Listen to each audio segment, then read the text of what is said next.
So the Bad Boys franchise, it's almost 30 years old now, which is kind of crazy to just put in perspective. But Wow. this new Bad Boys movie, the fourth one, Ride or Die, was almost immediately greenlit after the success of the previous Bad Boys movie, Bad Boys for Life, which came out in January of 2020, right before COVID hit. It was a huge smash hit success of a movie. It was the highest grossing Bad Boys movie in the franchise up until that point, made like $426 million. Ended up being the highest grossing domestic movie at the box office that year because nothing came out in theaters. And so it kind of held the Hmm. crown for the entire year. But even if that wasn't the case, this movie was always going to get made just due to the success of that third Bad Boys movie. Now, on the in between time, a few things happened. Most notably, Will Smith had a bit of a controversy at the Oscars a couple of years ago, and that kind of put a brief pause on this movie. But this movie was always going to move forward over at Sony Pictures. I would be remiss not to mention that he did lose a few other projects in the midst of that controversy and the fallout from that, but this was not one of those. They decided to press forward and go ahead and make this movie and bring pretty much all of the returning filmmakers and cast back from that previous movie back for this new fourth installment. And so we got a chance to go check this movie out this past weekend. So with all of that out of the way, man, I will pass it over to you. What do you think about Bad Boys Ride or Die? This franchise has been a part of my life for so long. It's kind of crazy, like you said, that it's almost been 30 years since, that original Bad Boys. It's kind of crazy to see that I went to the movies to go see another Bad Boys movie. I would never imagine it would have lasted this long. But in my childhood, as long as along with a lot of other people's childhoods, I mean, Martin Lawrence and Will Smith was them.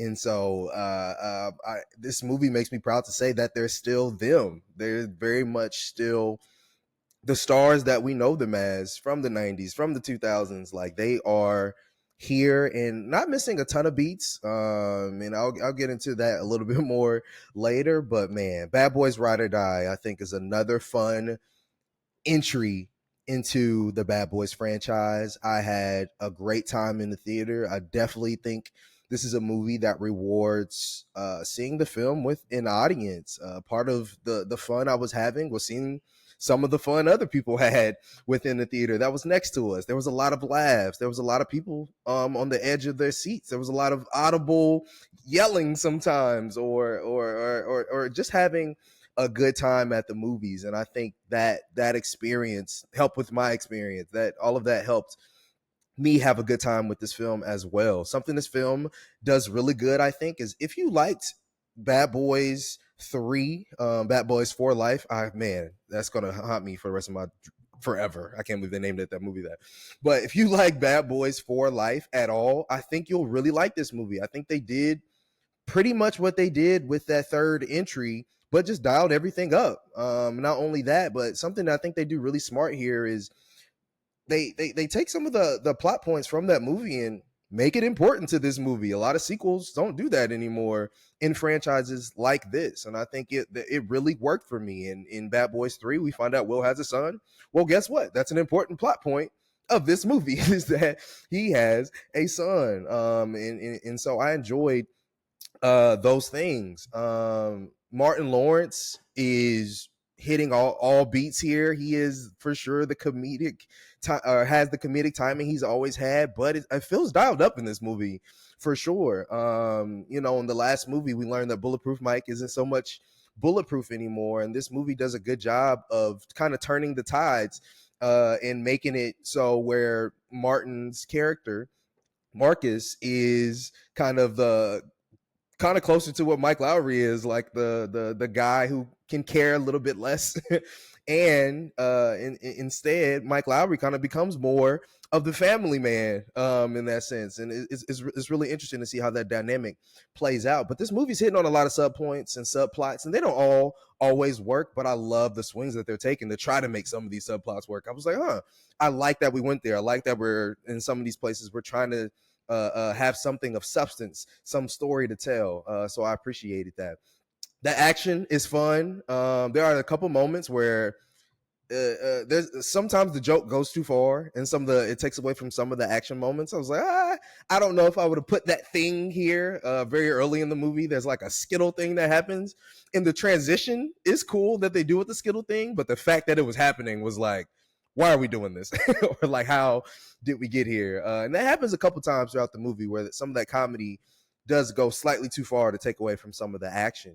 And in that same vein, I really like the action for the most part in this movie. A lot of the shootouts are fun, but there's a couple times I wish we sat on the action a little bit longer. There's a couple times I wish some things that they were doing some experiments, and I wish they lasted longer. I was like, oh man, that would have been cool if we got that for 5 more minutes, even 2 to 3 more minutes. I would be like, oh, I wish we could have done that, because I think it would have created a lasting impact on some of those scenes and made me go, wow, I really like this as an action movie.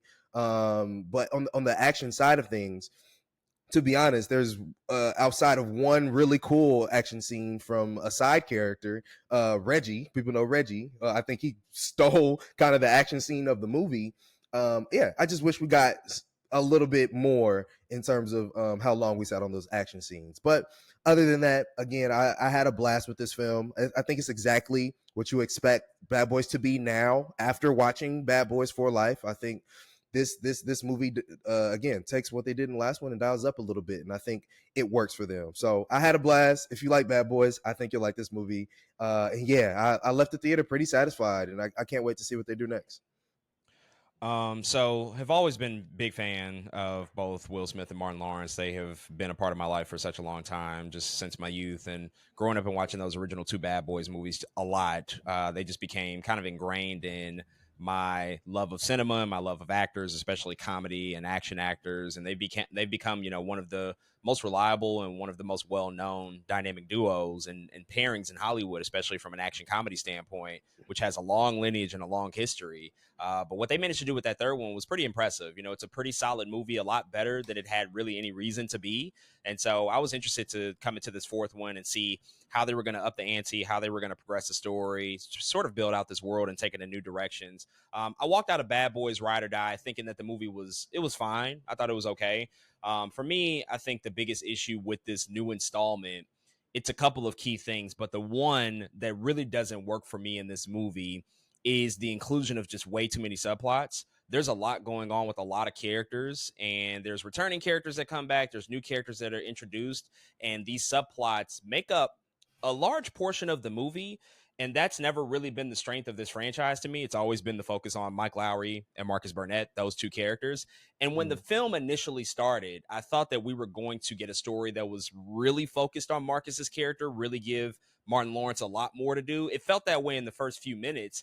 But then once the central conflict came into play, once a lot of those characters were introduced or reintroduced, I think a lot of the focus was taken off of him and even off of Mike Lowry at that particular point. And that was a bit disappointing to me, just because the people that I want to spend time with at this particular juncture, it's Mike and Martin. Those are the guys that I've grown to have this relationship with. And so just the hanging threads of all these particular subplots, whether it's with Reggie or with this new mayor character or mm, the conspiracy that's going on inside their investigative unit, or a new daughter that's introduced, or the passing of Joey Pance's character. Like, there's a lot going on here, and it almost felt like that they were trying to make their version of Fast Five to really continue this franchise and to make it mm, even bigger and better than what it's been. It's definitely given off a lot of Fast and Furious vibes, where it's like, let's get more characters in here. Let's build out this, I hate to use this word, but build out this family and really build out this mm. unit, this ensemble, so that we can start to like create a future viability for this franchise. We can take it in interesting directions for the future, introduce more characters. And, that seems like a good idea on the surface, but look at the Fast and Furious franchise now. It's unwieldy. It's out of control. It's ridiculous, Mhm, because you can only go back to that well so many times unless you have something really interesting to say with the people that were there to watch. And then my second big problem with this movie, just a cliche premise. These two in this particular story, they're fall guys for a conspiracy that's happening with their unit, with their former captain, played by Joey Pants, who I was glad to see they got him back here. Spoilers if you haven't seen the third one, but they kill him, but they found a way to bring him back here to be important to the story. Like seeing him in here, but the actual story in and of itself and what they do with Mike and Marcus, for them to just become fall guys and to be on the run, and they're sort of fugitives from their department. It's just the most cliched story that we've seen in every law enforcement movie ever made. Like, it's just always a thing. Somebody gets blamed for something. You have to go on the run. You have to work outside the lines.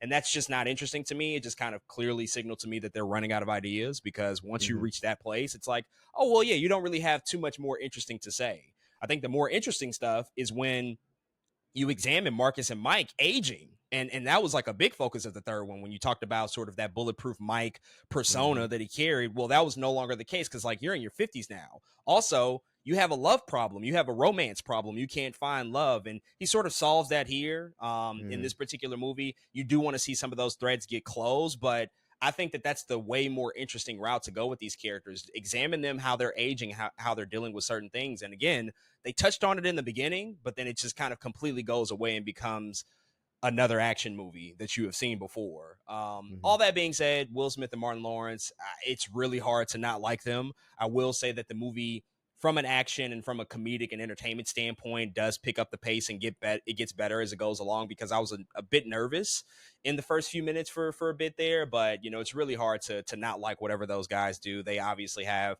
just such a natural chemistry, and they work together so well, and they do their best and they do their damnedest to make sure that you're going to have a good time walking out of this. And I know I'm going to be in the minority on this, because a lot of people do enjoy this movie. I just Mm-hmm. find that at this particular juncture, this is kind of a situation that I was fearful of, where we had a 17-year gap between 2 and 3. So I really was curious to see, like, what are these characters up to? We haven't seen them. There's so much you can play with because they're a lot older than what they used to be when they were in their prime.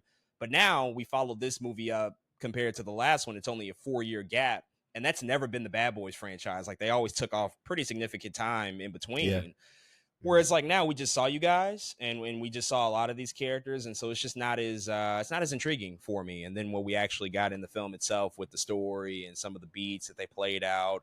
Again, I've just seen it millions of times before, so you know, it was fine. It was cool, I think, and I think that they are obviously gearing this up to be a franchise model that'll continue with these new characters. You know, the characters like Vanessa Hudgens, Mm-hmm. who's in here. Reggie obviously got, you know, got Right. a crowd pleasing moment for sure.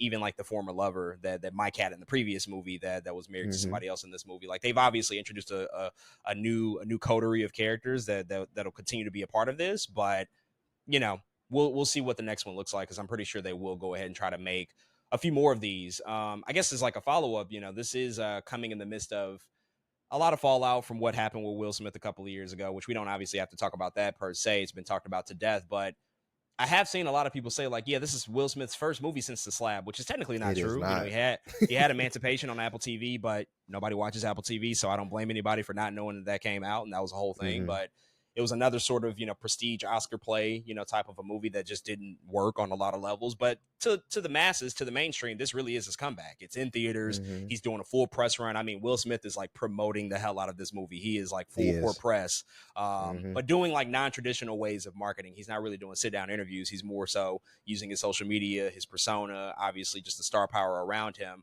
probably to stay away from, you know, any controversial questions that can come up regarding that. But I've seen a lot of you know, statements and headlines like this is his comeback, and you know, this is gonna, you know, sort of, you know, shape the rest of his career, or at least the immediate future of his career. How do you feel about that? I mean, this is always going to be like, I think, a tempo for his career. He'll always be able Mm-hmm. to rely on Bad Boys movies to do well and make money. But what do you foresee for maybe the next couple of years for his career? Because he did lose projects. You know, he was Yeah. let go from several projects. Certain things were canceled by multiple studios, multiple streamers. Do you think that this starts a new momentum for his career, and maybe we see other big movies come out in theaters, or is it going to be just a scenario where we only see him occasionally, maybe popping up in the next Bad Boys movie, and then we'll just have to kind of wait and see if anybody else decides to work with him in the near future? I think this will, the success of this movie is insane, by the way. Making your money back in 3 days is crazy. And I think other people are going to recognize that and see that. What was always cool about Will Smith to me is his ability to weave in and out of being a true star and to being an actor, right? The difference between the Independence Days and Gemini Mans and then Pursuit of Happiness, you know what I mean? And 7 pounds and like these more very drama filled acting, super acting roles. And it's funny because Emancipation was like the acting thing, and that movie just wasn't good, right? And then you said nobody watches Apple TV, that doesn't work out. But then here we go with Bad Boys, the action star Will is back. So I'm curious if to see. I think he'll get more work for sure. I think this is like going to perk some ears up with studios, and some of that work will start to come back to him for sure. But I'm curious to see if it'll be the star work in like Bad Boys, like some of those action films, or I'm curious to see if something is on the horizon of like, oh, let's get acting Will back. Let's get one of those more drama roles back. So I definitely think the work is coming. I just don't know what it looks like in what capacity, if it's or drama or action. But we'll have to see. Yeah, I think first and foremost, this obviously just proves that, the backlash against the slap and the idea that people would not support his movies and go see him because of that, it's obviously folly. It's ridiculous. This movie made a lot of Hmm. money in its opening weekend. And Hollywood is fickle. When they see dollar signs, that's all that matters. And so they will Yep. obviously start to work with him again, I think. And I think it's all going to be big budget action films, probably just because Hmm. he has an Oscar now. Like, he doesn't have to do the acting stuff anymore. He Hmm. chased the Oscar for such a long time for his career, where he was taking a lot of projects because it's clear he wanted it. He obviously Hmm. wanted to win an Academy Award. Don't blame him for that. But he has it now, even though he can't go back for like another decade. But he got the award. Yeah. I think he's just going to play the hits. He's going to do You big think so? stuff. Yeah, absolutely, Hmm. absolutely. Because at this point in his career, he doesn't have to. He doesn't have to do anything. He can, just not make Hmm. another movie for 10 years, and he'll be clearly fine because he is such a star. But I think he'll just stick to bigger movies, things that are going to obviously generate him a lot of money, big paydays, Right. but then also have the most people possible see them, because he just tried the streaming thing with Apple TV Plus. He hadn't really dove into doing a streaming movie, and look how that turned out. It didn't really work. Hmm. Netflix could be on the table just because that is, a far more significant reach. That's a global audience that he could reach for a future project. But I anticipate he's going to make stuff for studios, and they will want to line up and work with him again, just because people clearly show up, and that's all they care about. Can he give us a good movie? Can he give us a good performance? And if that's the case, they're gonna roll out the projects for him. So I foresee a lot of work coming ahead for Will Smith. He won't be doing like two or three Hmm. movies a year, but I think in the near Right. future he'll be back to doing, like a movie a year, and he'll be back, sort of in the consciousness more frequently than he has been over the past like couple of years, ever since the whole incident happened. But we will certainly have to see. But folks, those are all of our thoughts on the fourth installment in the Bad Boys franchise, Bad Boys Ride or Die. If you check this movie out, definitely hit us up and let us know what you think.